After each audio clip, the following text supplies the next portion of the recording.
last 24 hours. Powered by Yiddish24, provided to you by The Click. Good morning. Today is Wednesday, Parshas Vayikru, Chuf Tes Ude, Erev L'Shchodesh Nissen, Tufshin Paivuv on Edge. My name is Gershy Schwarcz and I'm your host, B'Siyata D'Shmaya on Edge. Well, we're 3.5 weeks into the war, Operation Epic Fury with Iran, and the United States and Israel are officially claiming victory. But they still have a lot of work to do, obviously. And a lot of people and organizations and companies are suffering as a result of the war, as you can imagine, the strain and the worry. But we have to always remember that Hashem is watching. Hashem is watching over us. And we have to hope and daven and pray for the safety of our brothers and sisters in Eretz Yisrael and everywhere around the world who are suffering as a result, having to have to run into shelters every second of the day. Yeshiva World News. Yes. They have been hacked officially today. Their website has been hacked by the Iranian IRGC. They hacked their website, writing on it, "We are in control, you dirty Zionists," they wrote. I suppose that they already regained back control over their websites, but it's not easy because these hackers are working very hard to cause people, anxiety and pain for no good reason. May Hashem help that, they should have a mapula. Mamish like that. Since the war started on Shabbos Zucher, they systematically took apart Iran's entire security hierarchy. On the list of deadies, there's also some alive. There's only 4 of them on that picture, on the picture that I uploaded alive. I wonder where Abbas Arakchi and his friend Masoud Pezeshkian are. Wonder why. Anyway, it started all by cutting off the head of the Ayatollah himself, the head of the snake, Supreme Leader Ayatollah Ali Khamenei, who was killed along with 40 of his top advisors. Now don't forget, from there the list of the deadies has only grown. The head of the IRGC, Hosseini Salami, Yamach Shemoy, is also dead. The Armed Forces Chief of Staff, Mohammad Bagheri, is also dead. The commander of the Quds Force, Ismail Qani, Yamach Shemoy, is also dead. They also killed the defense minister and his replacement. They have eliminated the head of Iran's nuclear weapons research team and also top intelligence chiefs, missile commanders, and the men who control the money, of course, and as well many of their scientists. Ali Larijani, who was killed yesterday, the head of Iran's Supreme National Security Council and one of the closest advisors to the late Supreme Leader Ali Khamenei, was killed in an Israeli airstrike on a safe house in Tehran yesterday. His son and his bodyguards died alongside him. Now, Iranian state television called him a martyr. Iran's foreign minister Abbas Arakchi had an interview on Al Jazeera and insisted the government remains intact, saying, he says, the presence of or absence of any single individual does not affect the structure. The problem is that the claim is hard to stand by when the majority of the country's senior leadership is dead. On that same day, Israel killed Golem Reza Soleimani, the commander of the Basij, Iran's internal parliamentary force. He was killed along with several of his top lieutenants. Now, overnight, Israel also struck and killed another high-ranking Iranian intelligence official, which was only confirmed like a few hours ago. The Minister of Intelligence of Iran, and his name is the Dedi, is known as Ismail Kataib. That's his name. Anyway, Ivavoid Reshuim Renu. And with that, now we can go into Pesach feeling chayres, like you feel after you see it's Mitzrayim. And with that, you have to buy Montreal matzah. There's nothing like Montreal matzah. The best and most healthiest matzah available. 718-619-3661. You can go on to montrealmatzah.com, and you go, or if you're in Brooklyn, you can stop by in our pop-up shop, 4320 14th Avenue, Brooklyn, New York, or you can go to the Montreal Matzah Bakery in Montreal. Taste their matzahs. It's delicious. They have a line of delicious spelt matzahs. They have regular matzahs, whole wheat, and extra thin matzahs, and of course, oat matzahs. Go check it out. Iran's army chief threatened a decisive and regrettable retaliation in his words. Well, I guess he's still left. Iran responded overnight with a massive missile barrage at Israel. 4 people were killed. In Ramat Gan, a missile struck a home, directly killing an elderly couple. Their neighbors said his family had barely reached the safe room when it hit, roughly 30 seconds after the siren. So sad. Iran also used cluster missiles in the attack. Unbelievable. Weapons designed to break apart in midair and scatter small explosives across wider areas. Some released chemicals on impact, they say, though reports are not confirmed. Israeli first responders are trying to clean up the mess. It's a big mess. There are unexploded submunitions. and scattered across roads, rubble, and open fields. But you know what? We're seeing open miracles as well, because most of those cluster bombs landed in middle of the road, not on actual homes. Some of them did reach home, sadly. Shrapnel reached Jerusalem, with fragments landing inside the Altstadt, inside the Old City. The Tel Aviv Savidor Center train station took a direct hit, they say. So far, 3,500 people have been evacuated from their homes since the latest fighting began, with nearly 11,000 damage claims filed, close to half the Tel Aviv area. Let's take a look at the massive wave of assassinations at the top of the Iranian government. You will see a new kind of chaos unfolding on the ground. So like we said, the United States and Israel have wiped out the central leadership of the IRGC, Yamach Shamam, and the regime. Reports are going around that Iranian President Masoud Pezeshkian is looking for a way out. Sources say he may be trying to flee the country, though that has not been officially confirmed. Anyways, the men who ran the machine, the Iranian machine, are kind of dead. Now, control of the military and the blockade at the Strait of Hormuz has fallen to the local commanders. Listen to this. Instead of a coordinated backup plan, these local leaders are disconnected and confused. They are left holding old paper orders without any guidance. There is no central command left to tell them what to do next, and there's no way for the separate units to communicate or regroup even amid this chaos. Experts say that this breakdown is causing unpredictable behavior among lower-level fighters. With top commanders gone and the military struggling, analysts say the chaos could push ordinary people to rise up against the Islamic Republic. Israel is sending a direct warning to the families of Iranian regime leaders who are still alive. Reports say officials have been contacting the surviving members of the regime directly, telling them, if the Iranian people rise up, stay out of the way, do not try to stop the protests, and do not fight back against the citizens. If you keep your head down, you might survive. If you interfere, you will be the next target, they say.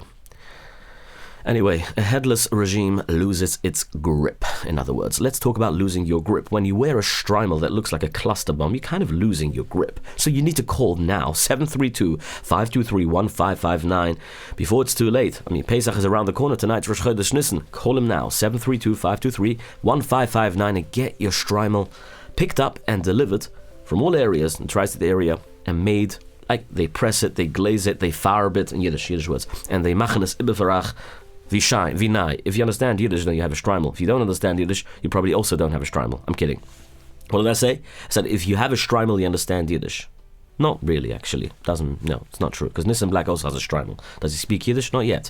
The IRGC in Tehran banned public gatherings for the holiday and came out with machine guns to threaten the gathering crowds. Listen to this. But Netanyahu told the Iranian people Israeli planes are hitting the terrorists on the ground right now, so go out and celebrate anyway. In other words, Bibi says he's bringing the fireworks. You can go celebrate, and we're bringing the fireworks. And they know anyone who takes it to the streets faces real danger from the regime. Reports say some are doing it anyway. Iranian security forces have been spotted literally taking off the military uniforms and changing it into plain clothes in the middle of the street. They are trying to blend in with the civilians to avoid being detected and targeted by the IDF. With Israeli drones and jets constantly watching from above and picking off terror operatives, wearing the regime's uniform has become a death sentence. They know they are being hunted and they are trying to hide. Overnight, the United States dropped multiple bunker-buster bombs on the Iranian missile sites along the Strait of Hormuz. These are massive, deep, penetrating weapons. If you don't know yet what bunker-busting bombs are, each one weighs around 2.5 tons, built to punch through reinforced underground structures before exploding inside. The targets were Iranian missile sites that the U.S. military says posed a direct threat to ships passing through the strait. U.S. Central Command confirmed the operations were successful. Iran responded. 2 drones struck the United States Embassy in Baghdad, hitting the compound twice, and also striking the surrounding green zone, the heavily fortified area in central Baghdad, where foreign embassies and government buildings are located there. Fires broke out near the embassy following the attacks. The drones were launched by groups aligned with Iran. No casualties at the embassy have been confirmed. Another report just came in. As we speak right now, UAE, Dubai, has been hit very hard recently. The airspace over Dubai right now is actually closed. due to the dangers. An Iranian projectile also struck Australia's military headquarters in the Middle East. No casualties or exact locations have been confirmed yet. Iran struck a base in the region where Canadian soldiers were stationed. The government has not confirmed how many Canadians were at the base, whether anyone was hurt, or what damage was caused. In response to the broader threat of the Iranian retaliation, Secretary of State Marco Rubio ordered every U.S. embassy around the world to immediately review its security. All American diplomatic posts are now on high alert. People are asking who exactly is helping Iran right now besides Russia. What about China? What about North Korea? Well, the short answer is they are all staying out of the fighting. China announced it is sending emergency humanitarian aid to Iran, but Beijing is not sending weapons or troops so far. North Korea has been putting out angry statements defending Iran, but that is it. Researchers have even caught pro-Iranian accounts online, like we said yesterday, TikTok accounts, fake videos of fake quotes from Chinese and North Korean leaders, pretending those countries are threatening to attack Israel. Those threats are completely made up. But the real surprise right now is Azerbaijan. Now, Azerbaijan and Iran have a long history of tension. But with the war raging, that rivalry has been put on pause. Azerbaijan sent 82 tons of humanitarian aid directly into Iran recently. The shipments include food, medicine, and gifts for the Persian New Year right now. It crossed the border in 5 large trucks. This is actually the second time Azerbaijan has sent help since the war began. On Shabbat, the region is shifting, and for now, old rivalries are taking a back seat. Israel is fighting on a second front, my friends. In Lebanon, the Air Force carried out multiple strikes on Beirut yesterday. That includes 3 targeted assassination attempts in the Zak al-Beit and the Fatah neighborhoods. A 4th strike hit the southern suburb of Dahya. A 15-story building in the Bashura neighborhood was also struck by a bomb, by an Air Force strike, and it collapsed entirely after the bomb hit its foundations. The Lebanese Ministry of Health reports that 6 terrorists were killed and 24 others were wounded in this attack. As some of us are getting hit with high prices at the pump, in Lebanon, Hezbollah is getting hit hard at the pump, only in a very different way. Let's put it mildly. The IDF struck several gas stations in the southern Lebanon today. These were not regular gas stations. They belong to the Al-Amana company. That is a chain owned and run directly by Hezbollah. The military says that the terror group uses these stations to make millions of dollars. They take money from ordinary Lebanese citizens who are just filling up their cars with gas, and they use it to fund their terrorist organizations, their terrorist operations. Destroying these stations is part of a wider effort to cut off the money that keeps the terror group running. The ground offensive continues to expand. Israel is fighting all the Iranian proxy terror groups at once from all sides. The IDF eliminated Yahya Abu Labda. His name is Yamar Shemra. He was a senior Hamas weapons commander. He personally moved dozens of tons of raw materials used to build rockets. He also brought in advanced electronic parts for precision missiles. Some of that exact equipment was used in the October 7th Simchas Torah massacre. Hezbollah fired dozens of rockets into northern Israel last night. It was a heavy, heavy night, my friends, but the IDF stopped more than half of the attack before it even started. The terror group planned to fire over 100 rockets that, well, they only managed to launch about 40, along with a few missiles and 5 drones. Most of the rockets were shot down, fell in empty fields, Nissim, or landed inside Lebanon. All 5 drones were intercepted. Mamish, often a Nissim. Open miracles. 1 rocket hit a home directly in the city of Carmiel. Baruch Hashem, the 3 residents survived because they were in their safe room. Missiles were also intercepted over northern Israel during a wedding ceremony. Guests watched the Iron Dome shoot down rockets live in the sky right over the chuppah. 3 private jets at Ben Gurion Airport were also damaged today, hit by falling debris from an Iranian ballistic missile that was intercepted overhead. The Israeli Air Force struck the terror squads and their command centers before and during the attack. Several launchers were destroyed before they could even be used. At least 10 more were hit right after they were fired. The army estimates that terrorists are now firing about 150 rockets a day. Right now, about 2/3 of those aimed at the IDF troops fighting in southern Lebanon, well, were intercepted, and the rest aimed at Israel were also some of them intercepted. The terror group still has thousands of short-range rockets and hundreds of longer-range missiles, but most of their weapons have been pushed deeper into Lebanon, north of the Litani River, which was also bombed just now. Because of this, their short-range rockets can mostly only reach border areas and the Galil.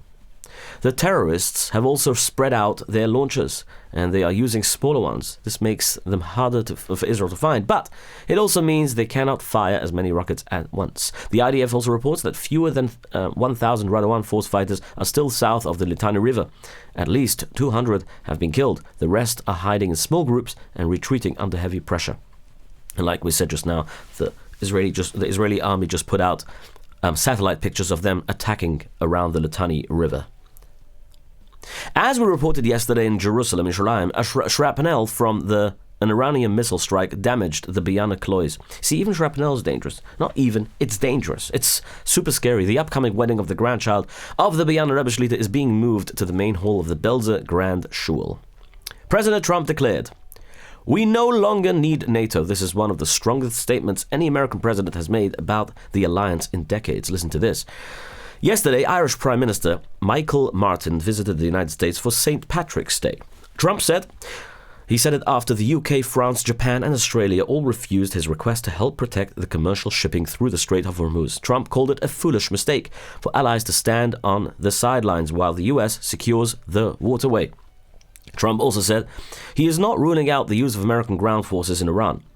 Well, though a full-scale invasion is not what is being considered. He has asked China to use its influence to push for the Strait's full reopening. His planned trip to Beijing to meet with President Xi has been delayed indefinitely. Maritime intelligence shows the number of ships passing through the Strait of Hormuz has nearly doubled in recent days, suggesting Iran is losing control of that strait. Japan's Prime Minister, Mrs. Takehashi, is in Washington this week. Trump is pressing her to cut off all Iranian oil purchases. This is a big ask because of how much of Japan's supply comes from Iran. Some European governments are already moving to rebuild their own military capabilities because everybody is losing faith in NATO. Let's look at the economic impact of the war. Australia projects a prolonged war could cost its economy $16.5 billion and push GDP 0.6% lower by 2027. This could also drive inflation back to 5% this year and keep fuel prices elevated until 2029. In Britain, heating oil prices have doubled since the conflict began. Like I said 2 days ago, yesterday it was that Prime Minister Keir Starmer has offered subsidies because of that, hitting the 1.7 million homes that rely on it. American farmers are warning that distributions to Iranian urea exports could sharply drive up fertilizer costs. Urea is a nitrogen. It is a plant food that helps the grass and veggies grow big and strong. It looks like tiny white sugar crystals or little snowballs.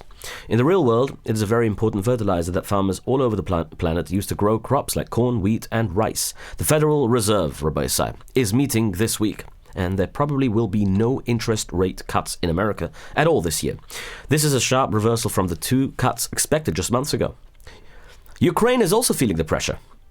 President Zelensky told the BBC the Middle East conflict has pulled missile supplies away from his country, leaving Ukraine short on air defense systems that are needed to protect civilians from Russian strikes, which are still happening, my friends. As the Iranian war is going on, he said that Putin wants to see a long US-Iran conflict to keep the American attention and resources away from Ukraine and to help Russia make money from his sanctioned oil that most countries need right now.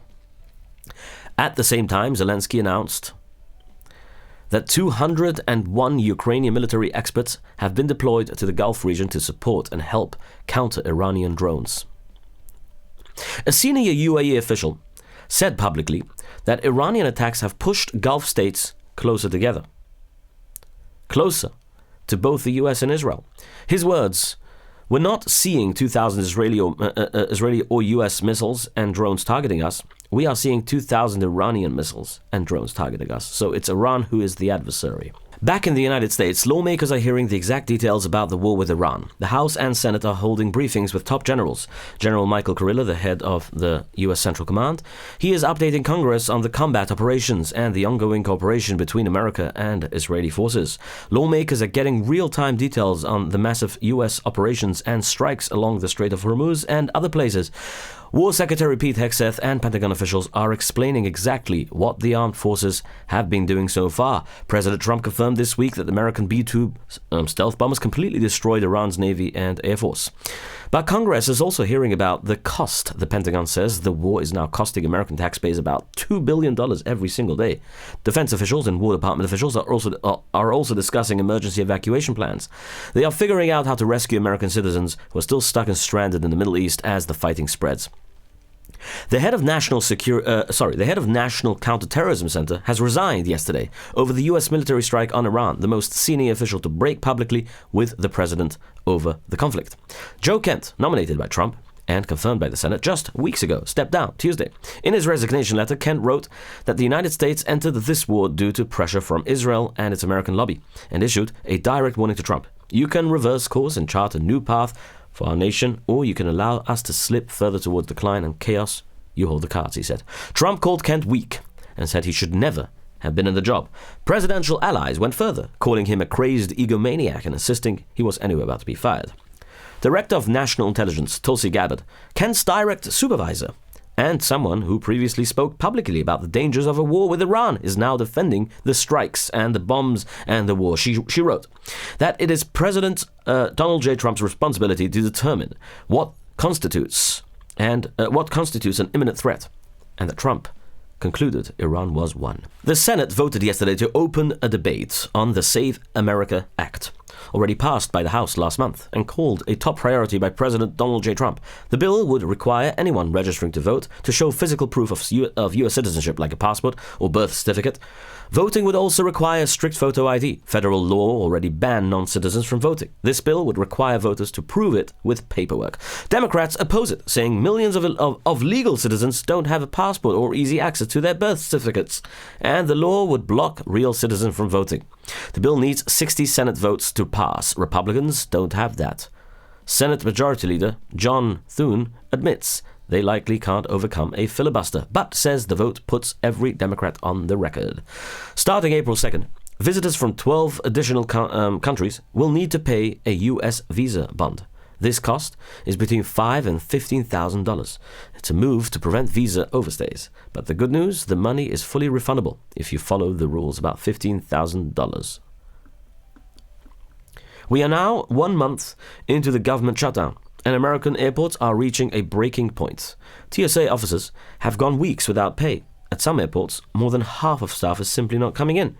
Well, they probably don't know about the $10,000 bonus you get if you come to work. The UK has already issued a formal travel warning for flights into the United States. And now the Department of Homeland Security is warning that if the shutdown continues, some airports could close entirely. In Washington, House Minority Leader Hakeem Jeffries is trying to bypass Republican leadership and force a vote. Listen to this. The plan is to fund the TSA, FEMA, and the Coast Guard, but leave ICE and Border Patrol without funding. Democrats say it's fine because the White House is already paying for border security separately anyway. But the math is a problem. Democrats need 4 Republicans to join them, and nobody is interested. Even some Democrats admit the plan won't work. Meanwhile, President Trump's pick to lead Homeland Security, Senator Markwayne Mullin, had his confirmation hearing this week. He told senators he went on a secret overseas mission, but he did not give any details. Democrats asked sharp questions, but he is still expected to get the job. 3 men have been charged with a hate crime after an anti-Semitic beating at Santana Row, an upscale shopping center in San Jose, California. The victims were targeted because they were speaking Hebrew. The 3 men who were charged include a California attorney. All 3 faced charges connected to the assault. Andrei Bottner, Germany's anti-Semitism commissioner for the state of somewhere, has quit his political party after 11 years. And the reason is the party stands on Israel. Bottner said he could not stay in a party that has become anti-Semitic. That's in Germany. A non-Jewish farmer in Lithuania is asking the Jewish world for help. Dontas Vaiselionas recently bought a barn in the town of Seta and found 18th century Jewish gravestones built right into the fence. During the Soviet era, local authorities demolished the Jewish cemetery there and used the stones as building material.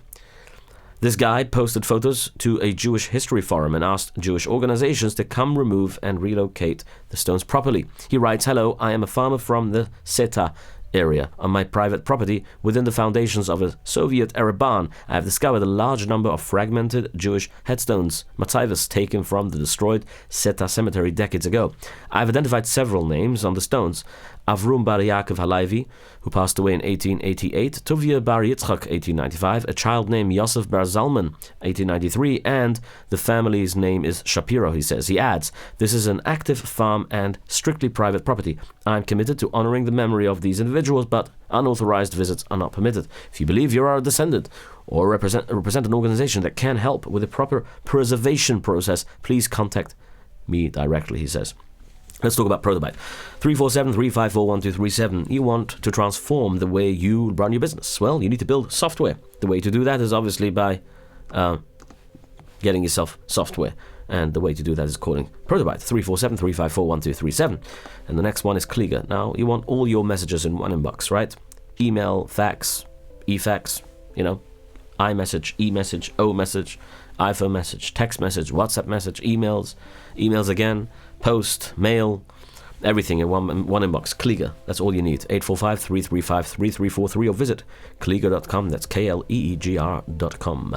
And YS Capital Group. You need a few bucks, right? You need a few bucks to basically invest in a property you have. And want to make some money. 718-831-2168. YS Capital Group has something to offer. They have no closing costs. You can find out. Call them. 845-622-1111. That's Arrive Express's number. The taxi in Muncie. If you're ever in Muncie and need a taxi, 845-622-1111 and 845-254-1111. Or you can go into arrivemuncie.com and download the app. It's a great app. And you can book yourself a car, send packages. Arrive Express. Okay, my friends, have a wonderful day and a wonderful Erev Rosh Chodesh. We'll see each other, Mitzvah Shem, tomorrow. Your daily report of the news of the last 24 hours, powered by Yiddish24, provided to you by The Click.